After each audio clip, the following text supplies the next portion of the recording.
estamos agora na seção 10.6. O assunto é processamento digital com DA e AD, né? Uma forma bem genérica, o que seria um processamento digital com DA e AD?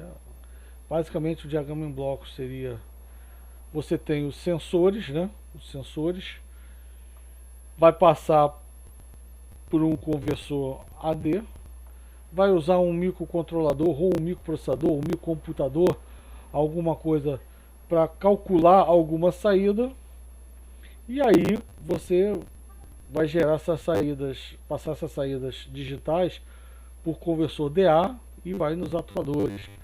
Pô, eu quero descer um avião, aí peguei os dados de altitude, peguei os dados de pressão, temperatura, mancho, etc, os outros comandos, processei.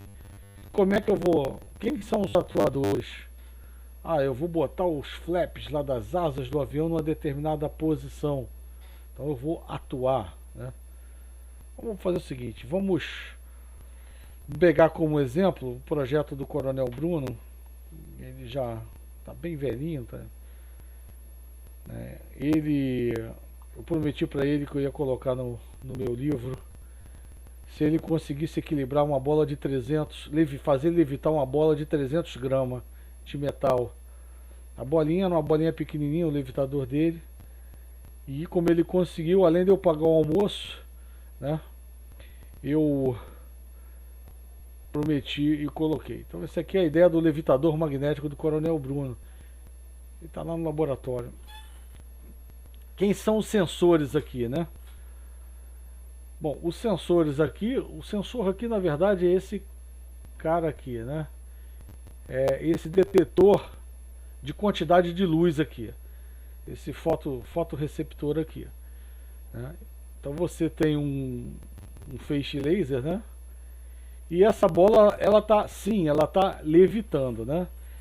Você conseguiria fazer essa bola levitar sem um sistema de controle? Não, não conseguiria. Por quê? Porque o equilíbrio aqui é instável. Você tem o peso puxando a bola metálica, a esfera metálica para baixo, né? E está compensando, né, uma força igual ao peso, é claro, com um eletroímã puxando essa esfera para cima. Qual o problema, né? O problema é que esse equilíbrio é instável. Qualquer perturbação, se você consegue botar essa força igual ao peso exatamente, você tem que manter ela igual ao peso exatamente, independente se essa bola sair do lugar ou não. Se você der um tapinha de leve na bola, ela vai cair ou vai subir. Por quê? Essa força aqui, se você mantiver a corrente constante, ela vai variar com a distância. Quanto maior a distância, menor a força. Então, abaixou ela um pouquinho, a força diminui, cai. Subiu a bola um pouquinho, a força aumenta, ela sobe e gruda no eletroímã. Então o equilíbrio é absolutamente instável. Então o processamento digital serve para você controlar na posição. Então essa bola aqui é o seguinte, então, os seus dados sensoriais serão quem? Existe um sensor aqui de quantidade de luz. Pela quantidade de luz você sabe se a bola está fazendo mais ou menos sombra, tá? do emissor laser que sai daqui, ok? Então aí você usa algum algoritmo de controle. Vocês ainda estão Elo e elétrica, né, tendo MASD, né, com o Coronel Watts. Vamos ver em sistemas de controle 1, como também vai ver algoritmos bem básicos para poder fazer esse controle aqui. Tem algoritmos robustos. O Coronel Ivan fez na tese de mestrado dele, o cara dava um tapa na bola, a bola voltava. A robustez, né, quantidade, depende muito também dos componentes aqui, tá? Então esse aqui é um exemplo de sistema de processamento digital. Então, trilhões de exemplos. Aqui um exemplo aqui, eu fiz questão de colocar porque é um exemplo do IME, né? É um projeto do IME, um projeto que foi nosso cartão de visita para muitas visitas externas aí de colégios, cursos preparatórios, vestibulares, tá? Aqui outra foto, né, do laser. Isso tudo aqui o Coronel Bruno fez aqui no IME. Tinha um senhor que trabalhava com ele, já se aposentou. Ele cortava esses acrílicos aqui, todo meticuloso. Laboratório ali onde está o João, o funcionário João hoje. Ok? Vou dar uma passada aqui bem rápido pelo exercício resolvido 1061, tá? Ele pede só para fazer uma análise de um circuito com conversor AD e DA. Ele diz que entra essa forma de onda aqui, né? Uma forma de onda que vai de 1, começa com 4 volts, depois ele vai até 5, desce com uma rampa até 0, sobe. Ele pede para ilustrar a discretização, né? Ele faz aqui um processamento, pega aqui, quando der o end of conversion, ele carrega nos flip-flops o valor que foi convertido. Ele vai fazer uma soma do valor fixo aqui, 127, que equivale a 2,5 volts, né? Aí você vai ver aqui que 5 mais 2,5 daria equivalente a um carry. Seria um 8º bit, né? Só que esse 8º bit ele não vai aqui para o conversor. O que significa o carry? Significa você ter que, na hora de fazer o cálculo desse Y, subtrair 5 volts, né? Então, com calma, eu queria só que vocês olhassem, né? Ficar mostrando detalhe por detalhe. O importante aqui é ver o carry, né? E você vê que quando há o carry, você teria que pegar essa forma de onda aqui, que você vai subir ela a 2,5 e subtrair 5 volts, né? Que seria aqui, né? No caso aqui e esse pedacinho aqui, né? Essa quadrícula até aqui. Então daqui para cá é meio que igual, né? Ao Y aqui, igual. Isso aqui é igual a isso aqui, né? E aqui agora a gente desloca esse cara aqui. Quer dizer, na verdade a gente subtrai 5 volts. Ele aqui está em 5, iria para 7,5. Então a gente subtrai e fica em 2,5, né? Bom, aqui tem um erro, né? Isso aqui tem que vir um pouquinho mais para cima aqui. Isso aqui não parte. Esse projeto aqui, a solução está feita como se fosse uma reta, tá? E não é o caso. Então tem um errinho aqui. Eu descobri agora, depois de anos, tá? E aqui é só pegar o valor e subtrair. Com 10 degraus, porque é 1 segundo, né? 1 segundo, então você tem 10 amostragens por segundo, uma amostragem a cada 0,1 segundo. Queria que vocês dessem só uma lidazinha e mata esse exercício, que eu não vou cobrar exercício desse nível não, tá? Eu vou passar agora e comentar alguns exercícios lá do final do capítulo, que são mais importantes do que esse. Bom, eu vou comentar alguns exercícios. Esse exercício aqui é bem tranquilo, né? Você pega aqui os valores aqui, por exemplo, que valor é esse aqui, né? Essa amostra aqui, esse cara aqui está em 1, né? Então é 0,001. Ah, o segundo cara, quem é?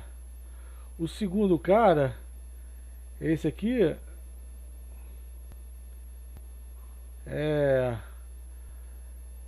tá em 4, 0,1, 0,100.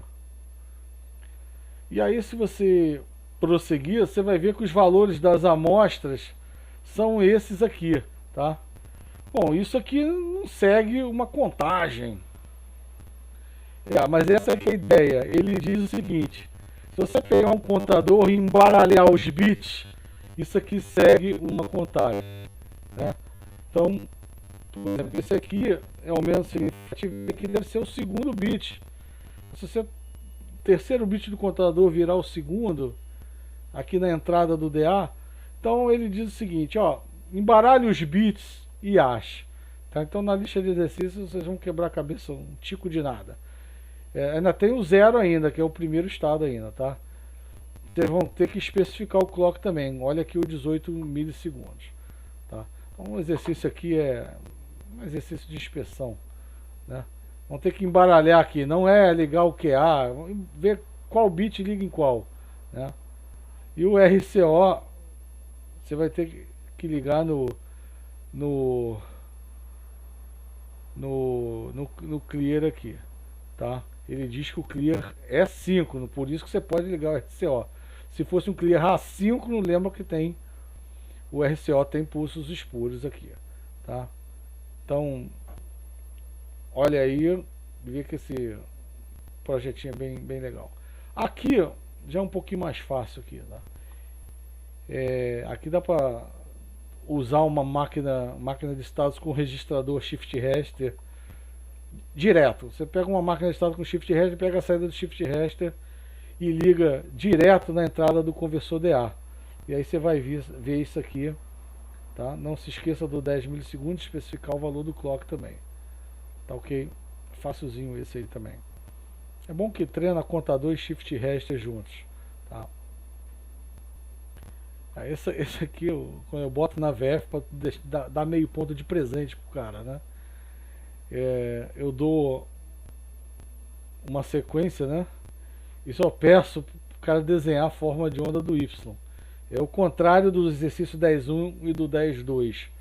Eu dou uma lógica que você calcula para cada valor de QC, QB, QA, você calcula o D3, D2, D1. O D0 é sempre 0. E desenha, né, a saída. Então, bem facilzinho esse 10.3 aqui. Tá? Só que o 10.4 é a aplicação do bit sucessivo, né?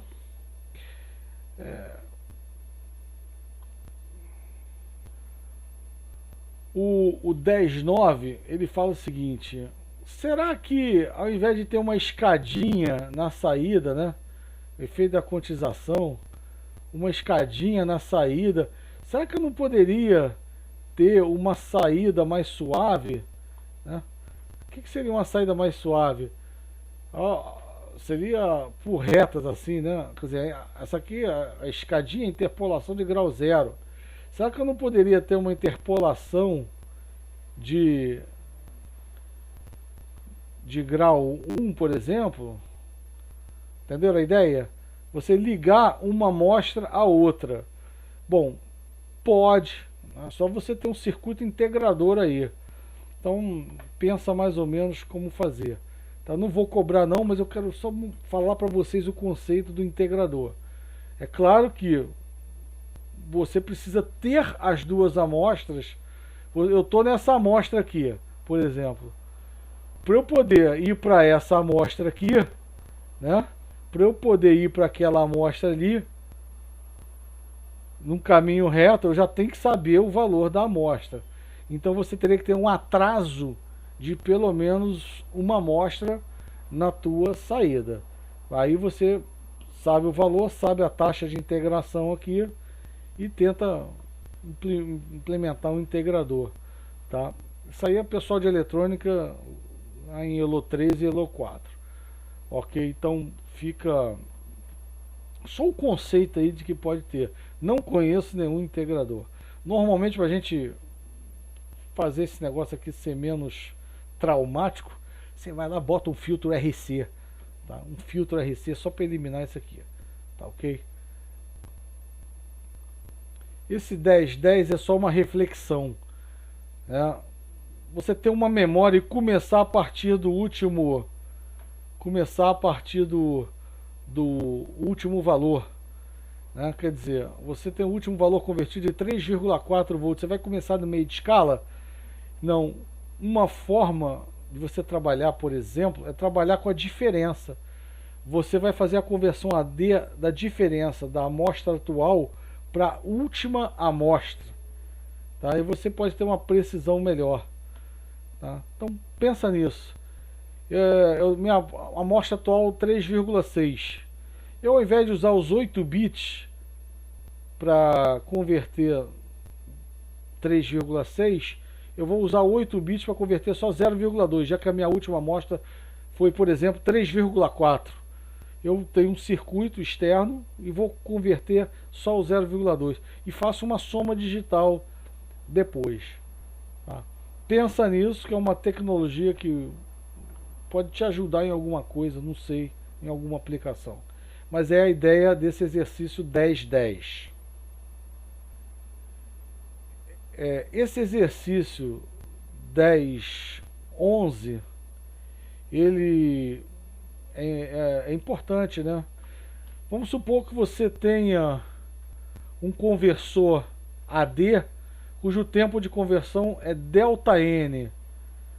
Quer dizer, qual é a máxima taxa de amostragem que você poderia ter? 1 sobre ΔN, aproximando. Pô, não dá, é pouco, eu queria ter uma conversão maior. Essa aí só pode me dar 10 megasamples por segundo. 10 megamostras por segundo. Eu quero 100 megamostras por segundo. Então, uma solução, né, é você usar 10 conversores. Como é que você vai fazer?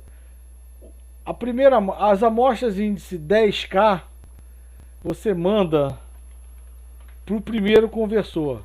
As amostras 10K mais 1 para o segundo conversor. E aí vai até as amostras 10K mais 9 que você manda. Você teria que pegar, né? Pegar no caso, e usar um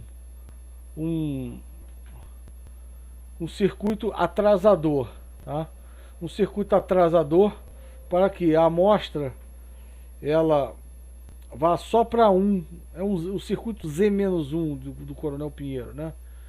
Vá para o primeiro, vai para o segundo e aí vai atrasando, tá ok? Existe uma disciplina muito interessante que eu fiz lá na COP chamada Sistemas Multitaxa. O Apolinário que cobra nisso. Você faz 10 amostragens, por exemplo, nesse caso, 10 conversores. E depois, quando você vai fazer o processamento digital, você usa 10 pequenos processamentos digitais e depois soma as respostas dele, tá? Então, isso é uma técnica chamada banco de filtros, e o Coronel Apolinário, o professor Apolinário, ele é o cara mais indicado para tirar qualquer dúvida nessa área. Tá? Mas essa ideia do 10-11 é uma ideia muito importante também, ok? Fica aqui o primeiro exercício da lista, então, para ver se vocês entenderam, já que a ideia é boa, particularizem o exercício 10-11 para n igual a 2, tá? Eu quero que vocês particularizem para n igual a 2. Como é que ficaria essas formas de onda do SOC 1 e do SOC 2, tá? E pode utilizar quase no extremo aqui o limite, sem muita sobra, ok? Bom, esse 10-13 aqui é um exercício que caiu no Provon em 99, eu não vou fazer ele, porque nada mais é do que aquele circuito operacional que a gente viu logo no segundo vídeo do capítulo. Mas esse 10-12 aqui, ele é importante. Tá? O que define a taxa de amostragem? É o conversor? Pergunta que eu faço. Pensa. Um conversor ele tem a capacidade de, por exemplo, fazer 200 mega amostras por segundo. Como é que você escreve isso aqui? Escreve isso aqui assim, ó, 200 mega SS. O S maiúsculo é de amostra, sample. Então, quando você pegar um datasheet que está assim, 200 MSS, mega samples, ou seja, mega amostras por segundo. Tá? É uma unidade de taxa de amostragem. Você não tem um conversor AD que faz 200 mega amostras. Então, o que você faz? Você faz a captura, guarda isso no que a gente chama de memória analógica. O que é uma memória analógica? É capacitor mesmo. Capacitor. Então você tem uma memória analógica, tecnologia que tem muito em filmagem, por exemplo. você captura numa taxa de amostragem bem alta, só botar no capacitor, pegou, jogou no capacitor, jogou. Só que a conversão AD vai ser feita de forma offline. Como é que é feito no osciloscópio? O osciloscópio tem período de amostragem de 5 nanosegundos, né? Exatamente 200 megamostras. É o tempo que eu estava na cabeça. Então capturou a 5 nanosegundos, botou na memória. Encheu a memória analógica. Mostrou na tela. Né? Já tinha uma coisa mostrada na tela. Aí você vai lá, faz toda a conversão AD de todas as amostras que estão na memória analógica. Terminado, mostra para o usuário a tela e começa o novo processo. Ou seja, joga tudo na memória analógica, faz as conversões e aí, terminadas todas as conversões, mostra de novo. Entenderam a ideia? Porque é assim que funciona na prática. Tá? Aí você pode trabalhar com frequências bem altas, né? de amostragem, entre aspas, né? Só que vai ter um grande retardo, não vai ter uma conversão online, né? Um grande retardo. Claro que você tem um tempo de processamento, né? Você vê na TV a digital, vê na Copa do Mundo quem tem TV analógica bem antiga, né? O cara comemora o gol muito antes. Né? Na Copa de 2010, o Brasil estava jogando com a Coreia do Norte. O porteiro lá estava gritando gol há muito tempo, aí, com aquela TV analógica caindo aos pedaços dele. E o Elano não tinha nem pego a bola ainda. Elano não, acho que foi gol do Maicon. Foi cruzar a bola e acertou o gol sem querer. Nem tinha pego na bola ainda. E comemorando, com diferença de 6, 7 segundos. Né? É claro, sem processamento digital, você tem um retardo. Tá? Então você joga para a memória, enche a memória analógica, depois faz offline a conversão. Bom, galera, com isso aqui a gente fecha os vídeos da disciplina e faltam agora então o quarto laboratório e a nossa VF. Bom, ficamos por aqui, a gente se vê no laboratório. Um grande abraço.